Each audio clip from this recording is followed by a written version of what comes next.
Hey, 5th and 6th grade leaders, this weekend is our last weekend to talk about forgiveness. Forgiveness is deciding someone who has wronged you doesn't have to pay. Our Bible story this weekend is coming from Matthew chapter 18, verses 21 through 35, where Jesus tells the story about a servant who likes to live it up and party even though he's millions of dollars in debt. The servant gets a big break when the king forgives him, yet the servant gets caught because he doesn't turn around and forgive others like the king forgave him.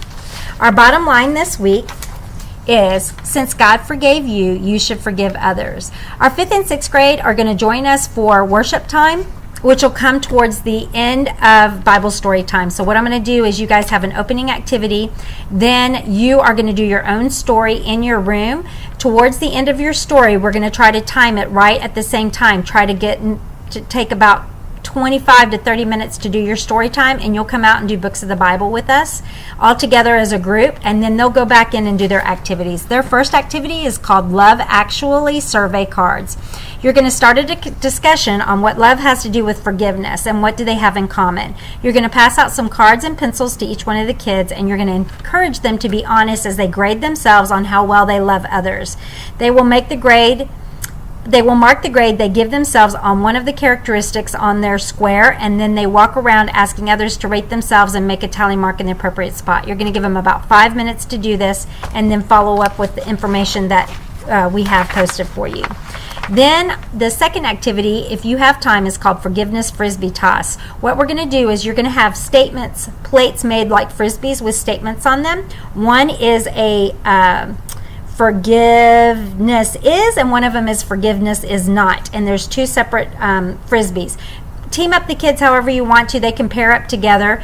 They're going to try to toss. When you ask these scenarios, the kids are going to throw the frisbee into the right bucket based on the statements that are on the frisbees. We can go over this in huddle up time, but there's after the teams get them all in the baskets, the forgiveness statements, then what you're going to do is have them sit back down, and there's some discussion questions that dives in a little bit deeper about what forgiveness looks like and what forgiveness does not look like. As they end, what they're going to do is they're going to take their Bibles, and you're going to give them a moment just to talk about what forgiveness looks like. You're going to read Matthew chapter 6 verses 9 through 13 as a group, as a prayer. So have the kids be very reverent as you read these verses. Hope you're having a great week. Huddle up time is 10:40 for first service. No. 8:40 for first service, 10:10 and 10:15 to 10:15 for second service. I'm going to be sending out information this week about what's coming up at Palm Vista. We have a lot in store for us for Easter and some of the upcoming events, so be looking for the email. Hope you're having a great week, and I'll see you in Huddle Up Time on Sunday.